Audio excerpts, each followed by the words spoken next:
Going to review a Glock. Really breaking the mold with this one, bud.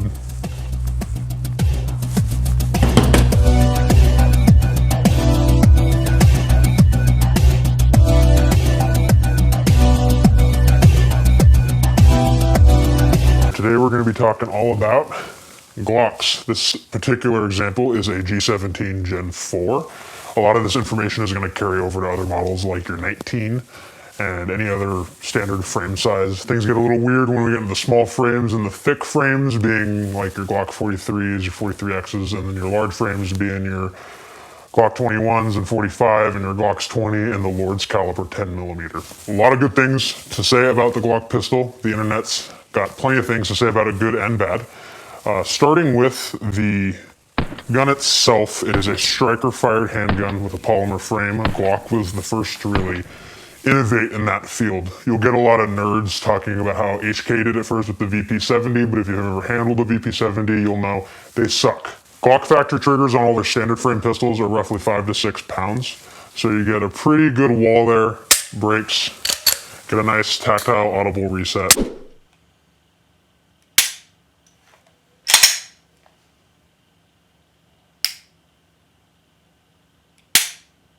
A lot of people will dog on these triggers. They want to throw their super cool aftermarket trigger like an Agency or Zev in there. Usually they end up doing more harm than good and it feels like mushy jello, okay? Nobody likes mushy jello except for Bill Cosby. You know what's so cool about Jello gelatin pops? They taste just like Jello gelatin, but they've got a handle. Glocks have 3 safeties. One is external, that's gonna be your trigger safety right there, that little dongle. It's got 2 internal safeties as well. So this is a drop-safe handgun, unlike first-generation SIG P320s, which is super cool. Don't have to worry about dropping it when you're running around, doing all sorts of activities, having to shoot you in the thigh.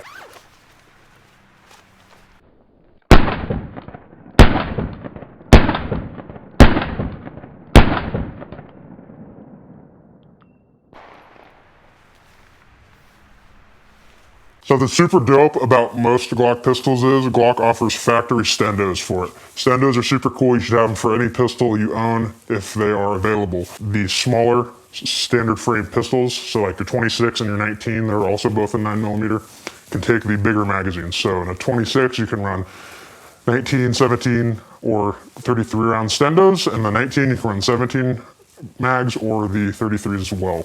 Something super cool that you should look for in any carry pistol. Now to talk about some negatives. So first negative with Glocks is the factory sights. They're plastic and they suck. They're terrible. First thing you should do if you buy a Glock that does not come with some sort of metal night sights is swap those out for some good Trijicon HDs or something comparable that's quality, no wish.com shit. The second negative with Glocks is the stigmas. Everybody who's a neckbeard or a hipster who spent $70 extra on an HK VP9 because they couldn't afford a USP or even some CZs is going to be telling you every time you are at the range or at a gun store with your Glock how much better their pistol is. They're really not. They're just trying to go for the same thing that Glock is going for, and they take $60 mags. So don't feel bad about buying a Glock. They are solid. People run them for a reason. All the people that are going to sit there and talk smack on your Gleazy are just doing it because they didn't get enough attention from their father when they were growing up and they want to feel cool. No, you're not special for spending $70 more on a striker-fired polymer handgun that takes $55 magazines. Gen 3 and up Glocks have an accessory rail, so you can mount any sort of beam you want on there. So you need a light on your gun for the most part. Most people will agree with that. If you're going for aesthetics, Gen 1 and Gen 2s look awesome. They're very classic. There's a huge aftermarket support for them. When you buy a Glock, you're going to be like a 16-year-old whose dad just bought him a Honda Civic. You're going to want to bolt on every cool thing on there. Aftermarket triggers, aftermarket slides. You're going to want to stipple your frame, put some skulls in there or something cool. Don't do that. Spend your money on training. Training goes a lot further than your stupid mods that make you look tacky on the internet. And you're going to get bullied for it. I know you don't want to hear that, but no one's going to think it's cool.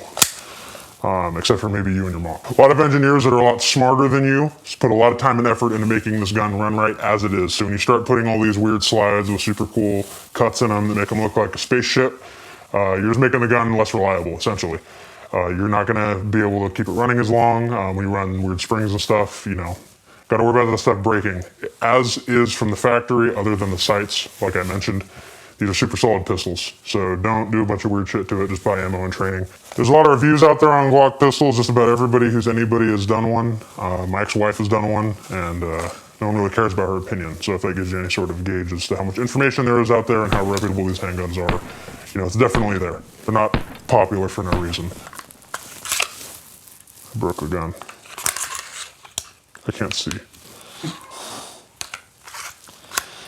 Depending on your retailer, you can find these for $500 to $550, or if you shop smart, you can find them at a pawn shop for much cheaper because someone needed to make child support. I broke your gun. I'm a Glock armor.